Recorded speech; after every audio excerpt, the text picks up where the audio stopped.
whatnot, even though he might not have considered, or his class might not have considered blacks, and not only blacks, but certain other groups not a part of that, but these other groups nevertheless felt that they were indeed a part of it. Yes, you know, and your discussion brings out an important analogy. At the time it said all men were created equal. It didn't say all women and men were created equal, but you didn't see any group of colonial wives protesting, being disloyal. It was their cause, our cause. If you were an American, it was your cause.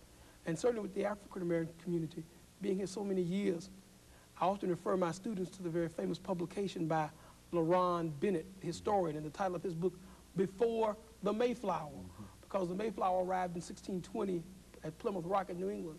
That first boatload of Africans arrived 1619, 1 year before the Mayflower.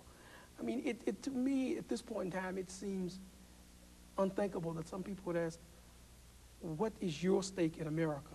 I'm an American. Another very famous textbook called The Nation of Immigrants. Except for the Amero-Americans, the indigenous Americans that we call the American Indians, everyone else arrived as a nation of immigrants.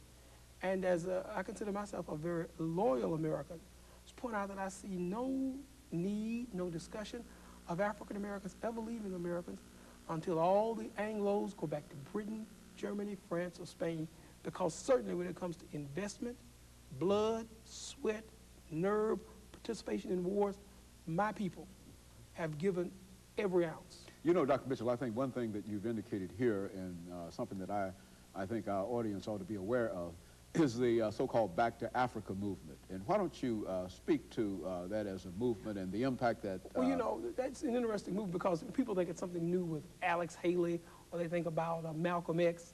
And actually, it was W.B. Du Bois, 1919 Pan-Africanism.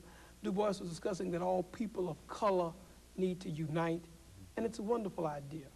Certainly, Afrocentrism has lent a cultural richness to those of us of African ancestry. But when you look at today's African American or black population in America, we are an admixture of all those who have come to America.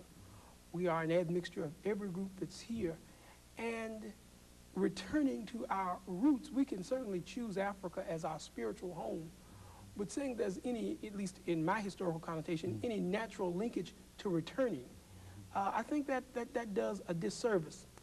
It does a disservice to those who would like to see me leave America, and it does a disservice to the youth who think that we may be better received somewhere else. I constantly point out to my students that America is the very best place in the world to live. America is the best place in the world to live, even if your skin is black or brown or beige. No better places in the world. And certainly with those of us who participated, and every African-American ancestral that has participated, this is home.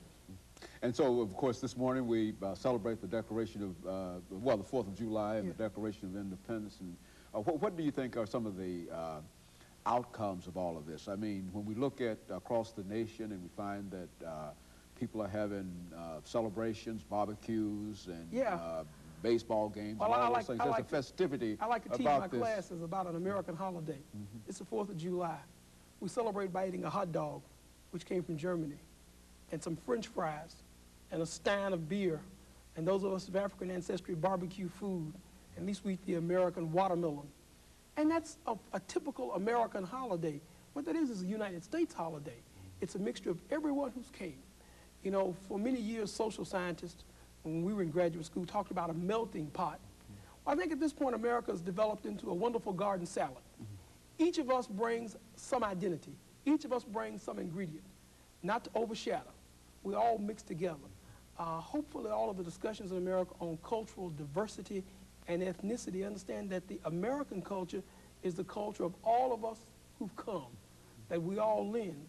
And today in America, we just celebrate the fact that in America, you can be Anglo-American, African-American, Hispanic-American, Asian-American, but we're all Americans. Would you say, Dr. Mitchell, in bringing this to a conclusion as we deal with the last couple of minutes we have here, that to see the diversity of America is one of the major highlights of the Declaration of Independence, Yes. which is to say that here is a document that even though it was written in 1776, that it still is applicable today. Very much so. And that while it did not include women at that time, that over the period since 1776, we have expanded it to such a point that women have been given the right to vote, 18-year-olds and et cetera, and that it's an expanding document. Well, I think that shows the true character of the document and the genius of those who drew it up,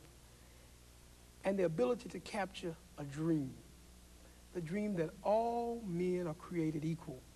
Also, in the United States, we fashioned a government, not sometimes directly, sometimes we've sort of taken side routes, but we continue to fashion a government where that kind of dream is alive.